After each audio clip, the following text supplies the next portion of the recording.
సామాజిక వర్గాల సమీకరణాల్లో తెలుగుదేశం పార్టీ ముందుంటుందని కూటమి ఎమ్మెల్సీ అభ్యర్థి బీద రవిచంద్ర అన్నారు. అందులో భాగంగానే ఎమ్మెల్సీలకు స్థానాలను కేటాయించారని చెప్పారు. రాబోయే రోజుల్లో ప్రజా సమస్యలను మండలిలో వినిపిస్తామంటున్న బీద రవిచంద్రతో మా ప్రతినిధి హరీష్ ఫేస్ టు ఫేస్.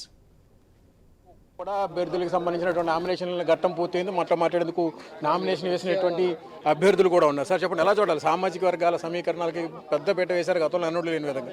ఎలా చూడాలి ఈక్వేషన్? అప్పుడు నందమూరి తారక రామారావు మొదలుకొని ఇప్పుడు చంద్రబాబు, లోకేష్ వరకు కూడా ఎలా చూడాలి? తెలుగుదేశం పార్టీలో ఎప్పుడు కూడా బలహీన వర్గాలకు సంబంధించి మొదటి నుంచి పెద్దపీట అనేది అది అగ్రభాగం పార్టీ కానీ ప్రభుత్వంలో కానీ ఎప్పుడు కూడా ఆనాడు అన్న నందమూరి తారక రామారావు గారు కానీ నారా చంద్రబాబు నాయుడు గారు కానీ తెలుగుదేశం పార్టీ విధానమే బలహీన వర్గాలను ప్రోత్సహించడం, సామాజికంగా, ఆర్థికంగా, రాజకీయంగా ప్రోత్సహించినటువంటి పార్టీ తెలుగుదేశం పార్టీ.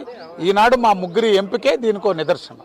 ఇప్పుడు కూటమి పార్టీలకు సంబంధించినటువంటి అభ్యర్థులకు సంబంధించిన నామినేషన్ కూడా పూర్తయినటువంటి సిచ్యువేషన్ ఉంది. అంటే రాబోయేటువంటి రోజులు ఎమ్మెల్సీలకు సంబంధించినటువంటి సాంకేతిక ఉన్నటువంటి సిచ్యువేషన్స్, సామాజిక వర్గాల సమీకరణాలు ఎలాగ ఈ కూటమి ప్రభుత్వం వచ్చిన తర్వాత?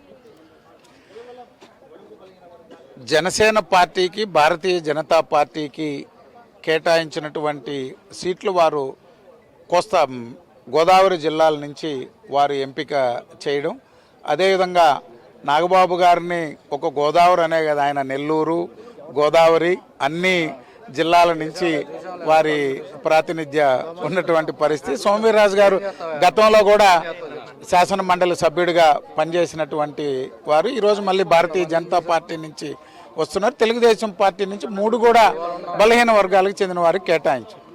మొత్తం మీద బలహీన వర్గాలకు సంబంధించినంత వరకు కూడా కూటమి ప్రభుత్వం ఇచ్చినటువంటి ప్రాధాన్యతకు సంబంధించి సామాజిక వర్గాల సమీకరణాలకు సంబంధించినటువంటి అంశాలపైన ప్రత్యేకంగా ఫోకస్ పెట్టారని చెప్పి కూడా కూటమి పార్టీకి సంబంధించినటువంటి నామినేషన్ వేసినటువంటి అభ్యర్థులు స్పష్టం చేస్తున్నారు. కెమెరా పర్సన్ కిషోర్తో హరీష్, ఐ న్యూస్, అమరావతి.